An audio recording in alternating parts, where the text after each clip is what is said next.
રાજકોટમાં school સંચાલકને blackmail કરીને 25 લાખની ખંડણી માંગનાર 3 બોગસ પત્રકારોની ધરપકડ.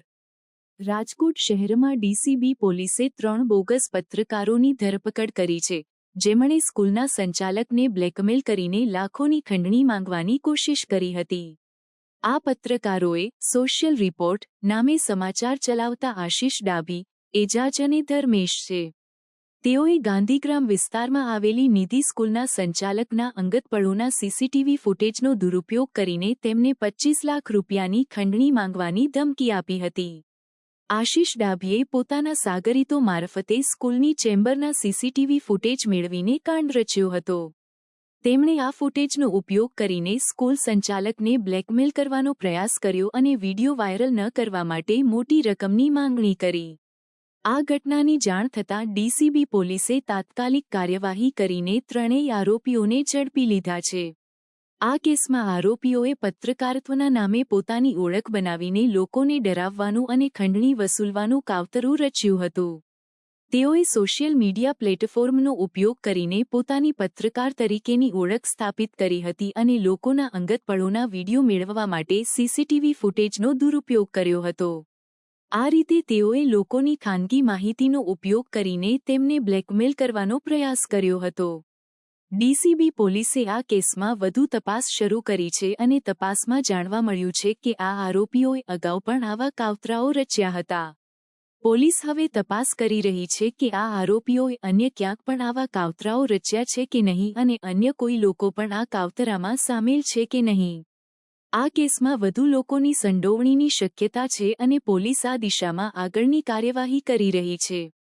રાજકોટ શહેર ક્રાઇમ બ્રાન્ચને એક ફરિયાદ ગઈકાલના દિવસમાં મળી હતી કે જેની અંદર ફરિયાદી જે છે તેઓના દ્વારા એવું જણાવવામાં આવ્યું કે તેઓની જે ઓફિસ છે તેના સીસીટીવી કેમેરા કોઈએ હેક કરી લીધેલા છે અને એ સીસીટીવી કેમેરાની અંદર અમુક એમની જે અંગત ક્ષણો જે હતી એ અંગત ક્ષણો વાયરલ કરી નાખવાનું કહીને અમુક લોકો દ્વારા એમને સતત બ્લેકમેલ કરવામાં આવી રહ્યા છે.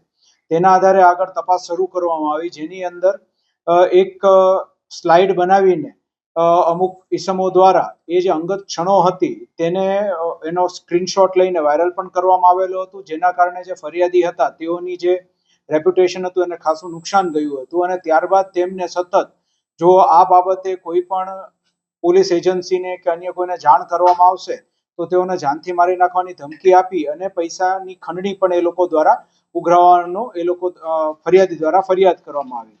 આ જે ફરિયાદ તેઓના દ્વારા જે કરવામાં આવી તેના આધારે પછી જે ક્રાઇમ બ્રાન્ચના ઓફિસર્સ છે તેઓ દ્વારા વ્યવસ્થિત એનું નિવેદન ને એવું બધું મેળવીને અને કઈ રીતે બનાવ બન્યો હતો, કઈ જગ્યાએ તેઓને પૈસાની માગણી કરવામાં આવી છે તે બધાની સંપૂર્ણ વિગત મેળવી અને ત્યારબાદ પ્રોપર ટ્રેપ ગોઠવવામાં આવી હતી. અને ટ્રેપની અંદર જે વ્યક્તિઓ જે પકડાણા તેઓ દ્વારા એ જણાવવામાં આવ્યું હતું કે એક પર્ટિક્યુલર વ્યક્તિ છે જે આશિષ ડાભી નામનો, તેના કહેવાથી અને તેની સાથે મળીને તે લોકોએ આખો પ્લાન બનાવી એક પર્ટિક્યુલર મિશન એવું એક એ લોકોએ નામ પણ આપ્યું હતું પોતાના આખી આ જે એમણે જ્યાં બ્લેકમેલિંગ કર્યું હતું તેને, અને એ મિશન હેઠળ તે લોકો દ્વારા આ પૈસાની માગણી કરવામાં આવી હતી. અત્યારે ટોટલ 3 લોકોની ધરપકડ ક્રાઇમ બ્રાન્ચ દ્વારા આ ટ્રેપ કરીને કરવામાં આવી છે, જેની અંદર ધર્મેશ નામનો એક વ્યક્તિ છે, એજાઝ નામનો એક વ્યક્તિ છે અને આશિષ ડાભી નામનો એક વ્યક્તિ છે.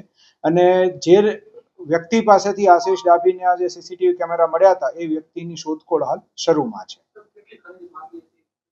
ટોટલ આ લોકોએ 25 લાખ રૂપિયાની ખંડણીની માગણી કરી હતી અને જે સીસીટીવી ફૂટેજીસ છે એ થોડા અમુક 7 થી 8 મહિના જૂના પુરાણા છે જે તે લોકોએ મેળવ્યા હતા.